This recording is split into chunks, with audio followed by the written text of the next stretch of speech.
সালাম আলাইকুম। খুবই খুশির একটা সংবাদ দিচ্ছি। আসলে বেশিক্ষণ রাখতে পারবো না, খুব দ্রুত শেষ করব ভিডিওটা। ক্যামেরাটাকে ঢুকাই। এই যে দেখতে পাচ্ছেন, মাশাল্লাহ মাশাল্লাহ, দেখতে পাচ্ছেন ছোট ছোট বাচ্চাগুলো, এত ছোট বাচ্চাগুলা কি যে বলবো। মাশাল্লাহ মাশাল্লাহ, দেখতে এত ভালো লাগতেছে। এই যে ও বাচ্চাগুলো এই যে এটার মধ্যে ফুটাইছে। এটা নিয়ে একটা ইন্টারেস্টিং কাহিনী আছে। ডিমগুলো ছিল আপনার ওই যে খড়ের মধ্যে ওখানে।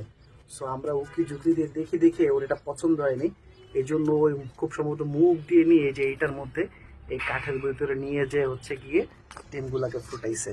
সো আমি আর ভিতরে ক্যামেরাটা না রাখি ওদেরকে বেশিক্ষণ ডিস্টার্ব করবো না, ভিডিওটা শেষ করব। সো এইটা হচ্ছে খুশির সংবাদ, কিং কোয়েলের বেবি হয়েছে, পৃথিবীর সবচেয়ে ক্ষুদ্রতম কোয়েলের বেবি হয়েছে, ওরা নিজেরাই তা দিয়ে ফুটাইছে। এটা সবচেয়ে ভালো লাগার বিষয়। সো এনিওয়ে ওরা ছোটাছুটি করতেছে, আমি শেষ করতেছি ভিডিওটা। সো এই খুশি সংবাদটা শেয়ার করার জন্য আসলে ভিডিওটা করা। সবাই দোয়া করবেন, মাশাআল্লাহ বলবেন। ধন্যবাদ।